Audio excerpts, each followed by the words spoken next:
Boston Calling kicks off this Friday. The three-day festival features stars like Ed Sheeran, Hozier, Megan Thee Stallion. But among those A-listers are plenty of local acts as well. GBH News arts and culture reporter and associate producer Haley Lerner caught up with just a few of them, and she joins me now. We were just talking about this off camera. Such an exciting weekend in Boston, and I guess technically Cambridge, right? Yeah, it's a really fun weekend, and it's actually in Brighton.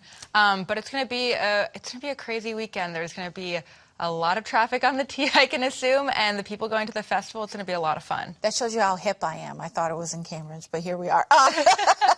So what are you looking most forward to?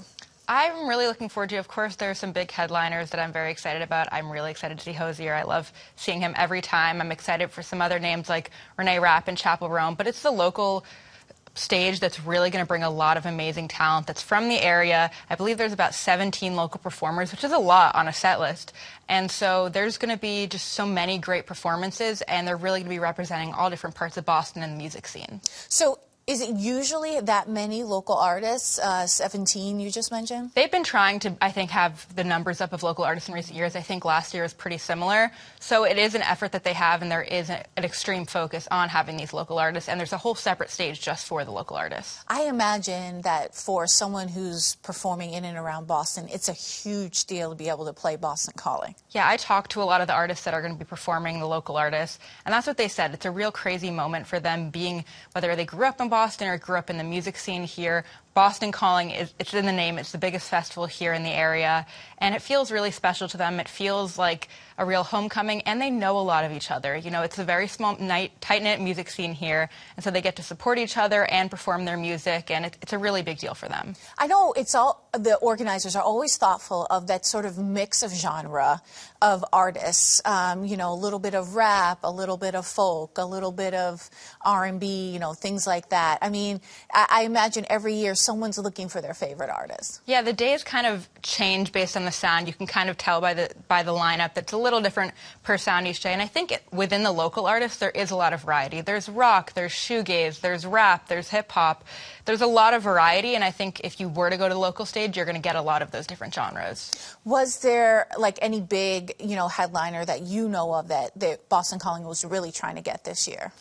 I don't know. I mean, not that I can think of. I know there's been kind of changes in the set list here. There could always be a surprise. You never know.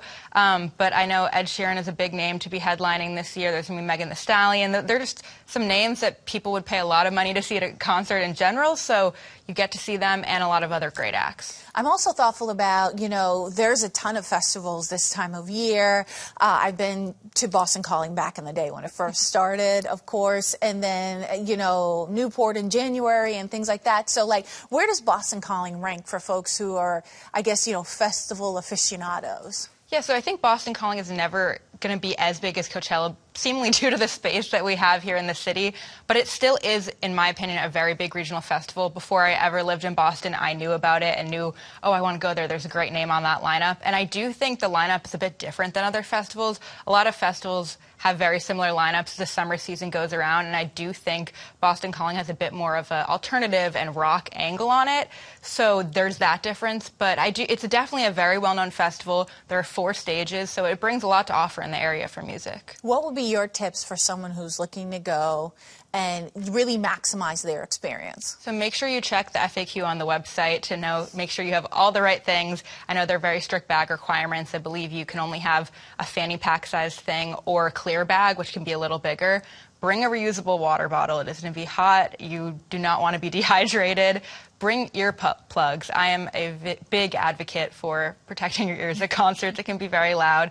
And also just look at the lineup and figure out your path for the day. You don't want to be running around back and forth between stages. Try to find a stage and stick to it, or a couple blocks at a stage and then move on to another, because your feet are going to hurt. Wear sneakers. This is a hot ticket, though, but there's still some tickets that are available. Yeah, there are tickets available. I believe one-day tickets are a little under $200, and then 3-day passes are a bit under $400. They're a little higher than they were when they originally went on sale, but you still can buy tickets. That's good news, because I imagine, you know, especially for local folks, the prep for a performance like this is really important and also, like, really exciting. Yeah, I've been talking to these artists that have been prepping. They've really been rehearsing hard, making sure that they're getting the best performances possible. One artist, Cake Swag, she was telling me all about how, so she has a Dorchester dance studio that's coming and joining her on stage, whole thing of dancers, and so she's like, we've been in boot camp mode, you know, all these artists are basically having a tech week as if they were in a production, so it's a very big deal for them, and they want to make sure they get their performances down perfect. I imagine, and also to have like that audience experience that feels just as good on the local artist stage than it does on the main stage. Yeah, absolutely. They're still bringing out great, you know, they're making sure they have proper sets and dancers. They're not scaling it back just because they're not as big as some of the other artists. They're still putting out the same quality of performance. All right, we're very excited about this, I can say. Haley Lerner, thank you so much. Thank you.